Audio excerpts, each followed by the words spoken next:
Hello and welcome back to Sprite Guard Plays HyperRogue. One thing that I want to take a look at just before we get started is something that I keep forgetting to cover that is actually very useful, is if you press O now, you get the world overview, which shows you which orbs you are able to spawn, and if you have any charges on them, how much of each treasure you have. And it looks like high scores, I think? I'm not sure. I'm not sure what the second number in each column is, but it looks like probably high scores. And we have all of the lands that we have visited. So let's see. Or actually, no, it looks like it's all of the lands that we've unlocked. So that's actually one way that I could find out later on, not during this run. But I can find out whether or not Relia is reachable. And it looks like Caribbean and Whirlpool are not. I guess because I have not been out onto the ocean? I'm not really sure. I'm not sure what exactly I need to light some of these up, because there's like some that I clearly don't. Well, I certainly don't remember seeing, but maybe we've passed them. That's entirely possible. But there are some that I would think I have unlocked, like Caribbean and Whirlpool, that it's saying I have not. So we will have to continue our explorations. Now, the next things that we want to do are probably set to sea and see if we can find ourselves a Relia.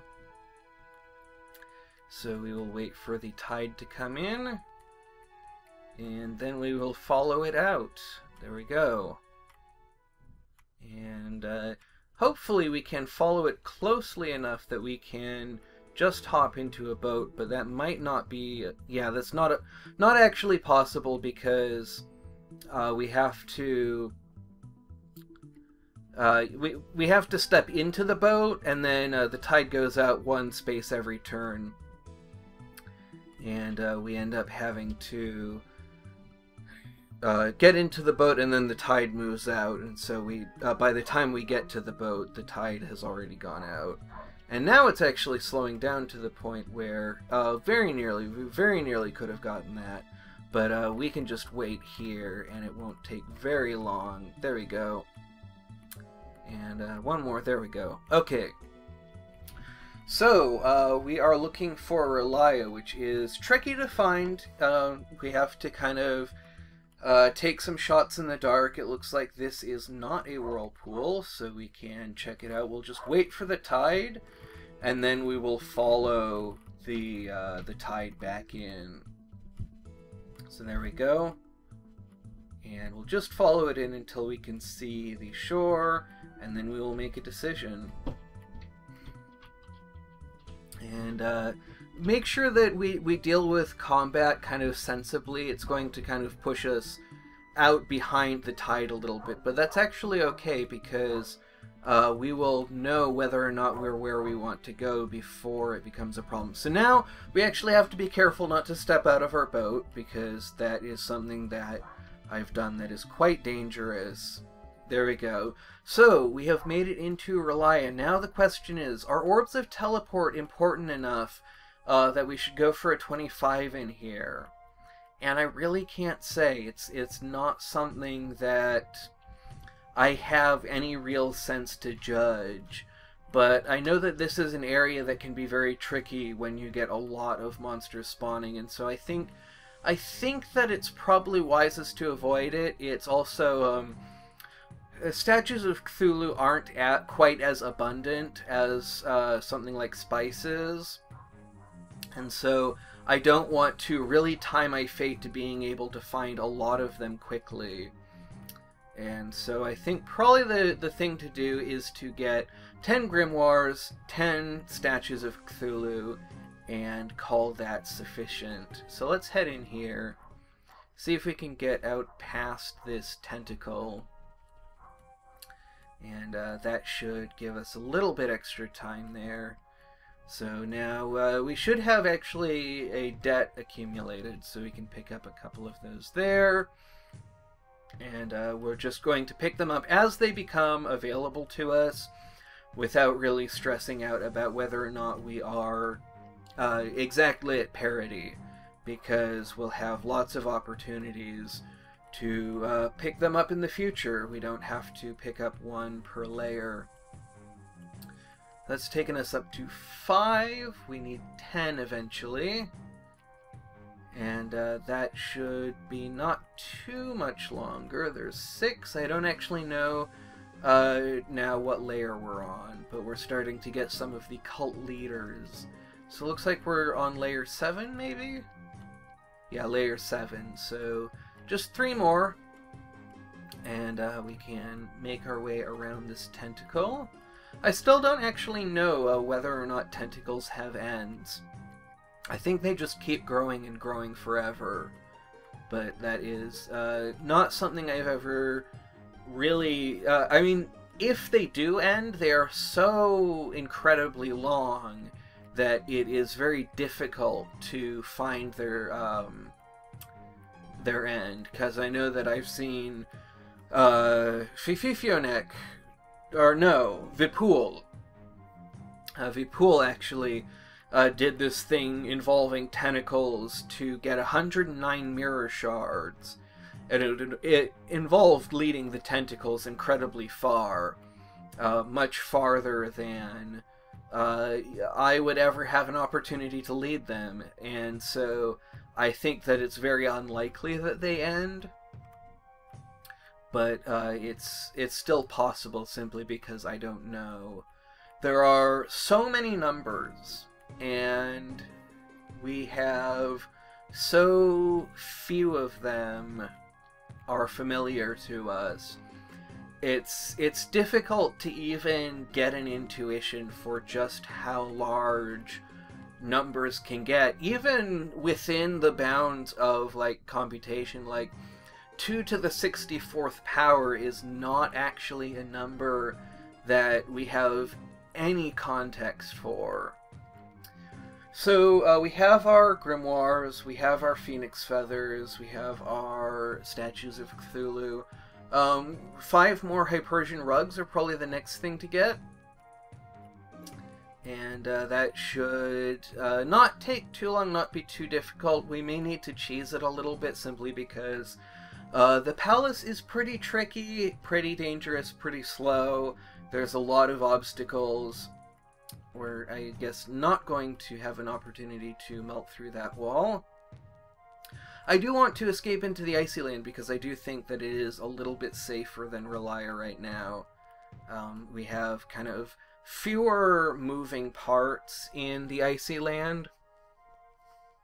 And excuse me for kind of shifting around in my chair here. I do want to try and stay a little bit closer to my mic most of the time because I've been told that that really improves the audio quality, and it's something that I'm really going to be keeping in mind when I am setting up my new place, which is like, I think I'm moving in next weekend. And so the first videos that I do will probably be a week or 2 after that. Now we have Orbs of Winter spawning in the Crossroads, which is very handy. We have Relia spawning in the Crossroads, which is very handy. Excuse me, we have Orbs of Winter spawning in the Icy Land, not in the Crossroads. We have to go to Kikaitis for that. We also have the Hive spawning, which means that we should also be seeing some graveyards. That's going to be the next place that we want to check out.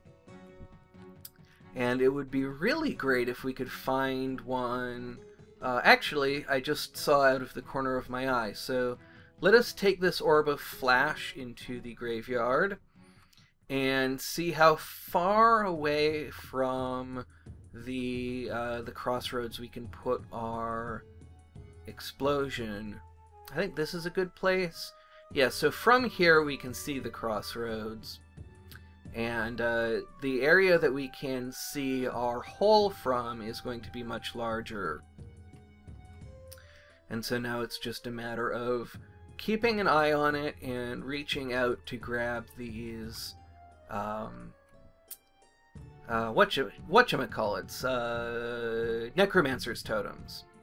And we want to hopefully find ones that are not too far away from our little blast here. But it looks like we're not getting anywhere near... Oh my goodness, I think high contrast has actually been enhanced to be even higher contrast, which is very useful, very nice. Really makes things stand out that way. And so I want to try and explore as much of this area as I can. And I know there's a huge amount of area that is within visibility of either the crossroads or our blasting area. But I also know that Necromancer's totems are a little bit scarcer than a lot of other treasures. So that actually makes enemies easier to see as well. That's really nice. It actually reminds me of the brief time when I was wearing Enchroma glasses. I tried them out. I ended up sending them back because they had a very subtle effect. But aside from the glowing borders around things, this kind of a little bit reminds me of it, just in that colors are kind of more pronounced and everything's dimmer because they are sunglasses. Now, not actually seeing the treasures that I want, but I have to keep reminding myself of how much space there is and how much space I'm not even seeing because I am...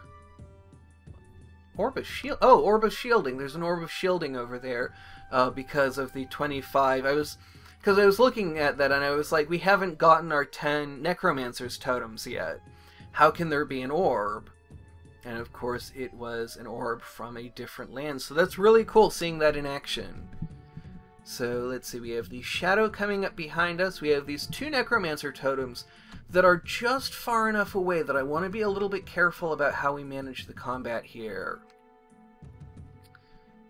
Because I don't want to get pushed really far off course. And it looks like we'll have a couple more coming up along our route.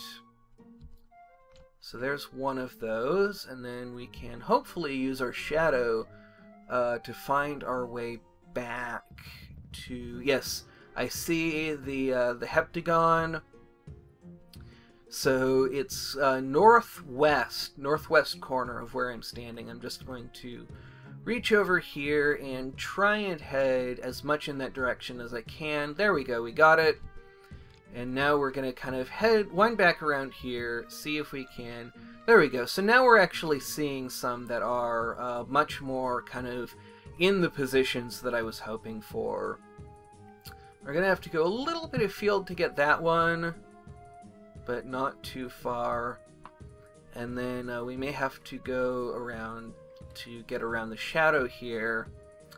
And then, let's see, this one we should be able to get without too much trouble. And then over here, I saw one that's actually very close to our blast. And there we go. And now we have all of this area to explore. And we only need... Actually, we're done. I thought that we needed one more, but we're actually done.